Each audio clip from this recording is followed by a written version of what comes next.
All right, now that we have our images blended and masked out, so we see just the parts of the picture that we want, we are going to finish with some adjustments.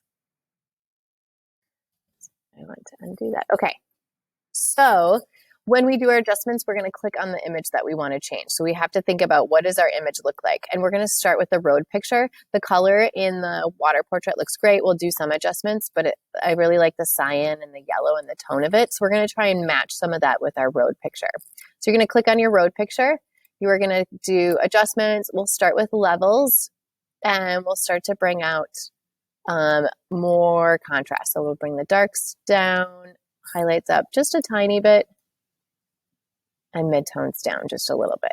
It does adjust the water picture a little bit because it's slightly transparent, so we're seeing through it. Now, if we look at our layers, we can see we've got our levels and the road directly underneath. Because that's the only thing under our levels, we don't have to add a clipping mask, but I'll show you adding a clipping mask on the water portrait. We're going to add a few more things to the road picture. First, we are going to do a little bit of color balance change. So the color balance is more similar to this. So we'll start with, or go on to color balance, and we're going to move our midtones towards the cyans a little bit more. That's starting to mirror a little bit more of the cyan that's in the water picture. And we can move it towards the blues just a little bit. If we bring the greens down, so we're moving it towards the magentas, then it's going to get rid of that really harsh, strong green. We're going to bring it down to about -11. In the shadows, we might not need to do anything. We can bring the cyans down just a little bit.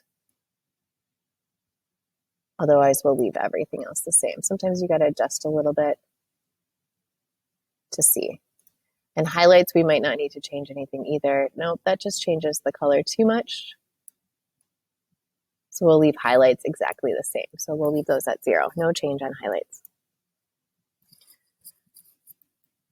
All right, if we take that eye off, the visibility off, we can see it creates this cooler picture, which just blends everything a little bit better. There's still, we could change this to be a little bit more yellow, possibly. So let's do one last adjustment with hue saturation.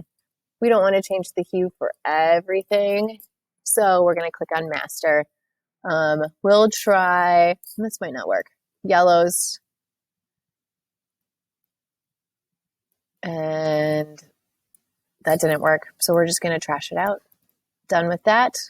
Instead of that, we're going to do vibrance. And bring the vibrance up for that photo. So it pops the color just a little bit more. All right, now the water portrait photo doesn't need as many adjustments, but we'll adjust the contrast a little bit. So click on the water portrait, click on levels. Now, if you are in Photoshop, you're going to do this box with the arrow going down, and that's going to create this clipping mask. So a line going down, to show you that it's only going to change the levels for this, okay? If we don't do that, and we change the levels, it's going to just make all of the image too dark. If you're in Photopea, you're going to right click on this layer. So click on the blank part of the layer, which is gray, and you're going to do create clipping mask. We double click here. We can bring the darks down just a tiny bit. I moved the highlight, or I'm going to move the midtones there, and then highlights up a little bit, and it just adds a little more contrast. All right, our editing is looking great for this. Final thing, if we look at our composition, there's a lot of empty white space up here that we just don't need. This was a photo that was taken or cropped at a really long rectangle shape. So let's just crop the top only. We click on the crop tool. We're just going to bring it down to about there. And if you can't crop it just with the top, you're probably on a ratio, so it might not work for you. So just make sure you do, I'm sorry, you might be on original ratio, so it might be doing that, which we don't want. So you'll just click on ratio, and you can just bring down the top only so we get more of this rectangle shape that's not super exaggerated or long.